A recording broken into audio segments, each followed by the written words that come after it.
अली एक छोटे से और प्यारे से गांव में अपने वालिदैन और छोटे भाई के साथ रहता था। सादा सा घर, सादा से वालिदैन और रहन सहन भी सादा था। इसको अपना घर बहुत अच्छा लगता था। ख़ास तौर पर शाम के वक्त जब अब्बा जी खेतों से वापस घर आते और अम्मी सबके लिए खाना लगाती और सब मिलकर खाना खाते, तो अली को ये लम्हात ज़िंदगी के सबसे ज़्यादा कीमती लगते। अली गांव के स्कूल में ज़ेर तालीम था। इसको पढ़ने का बहुत शौक था। वो रोज़ाना अपने उस्ताद से जो भी अच्छी बातें सीख कर आता, शाम के खाने पर अपनी अम्मी, अब्बा और छोटे भाई से ज़रूर शेयर करता और साथ में ये भी ज़रूर कहता कि अब्बा जी, मैं पूरी कोशिश करूँगा कि उस्ताद की कही हर बात पर अमल करूँ। इसका अब्बा सादा सा आदमी था। इसको अली की बातें बहुत अच्छी लगती थी। एक शाम जब अम्मी ने सबके लिए खाना लगाया, तो साथ वाली खाला रशीदा भी आ गई। अब्बा ने खाला रशीदा को खाने की दावत ही दे डाली, लेकिन जैसे ही लुकमा मुंह में डाला तो उनका मुंह जल गया।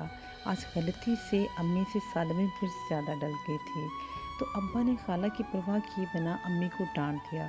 खुदा की बंदी, सालन में इतनी मिर्च डाल दी कि गले से लुकमा उतारना मुश्किल हो गया। और रशीदा बहन, माजरत, आज आपको रोटी के साथ सालन का जायका कम और मिर्च का जायका ज़्यादा लगेगा।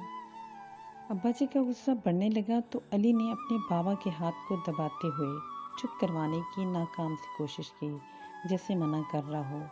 जब खाला रशीदा चली गई, तो अली ने इजाज़त तलब नज़रों से अब्बा जी की तरफ देखा। अब्बा जी ने कहा कि पुत्र, कुछ कहना चाहते हो? जी अब्बा जी, मेरे उस्ताद कहते हैं कि हमारे नबी पाक सल्लल्लाहु अलैहि वसल्लम ने फरमाया कि खाने के दस्तरखान पर बैठकर खाने में से नुक्स ना निकालो।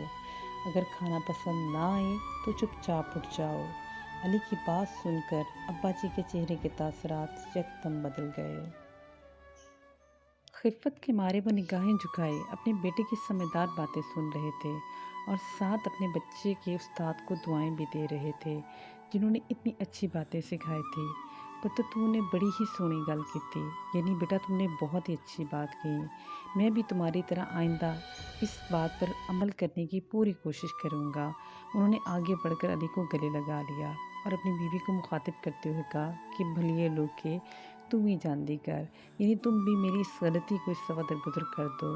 अली की अम्मी ने अपने शौहर को अपने सामने शर्मिंदा होते देखा, तो जल्दी से बोली कि आपको एहसास हो गया है तो इतना ही काफ़ी है।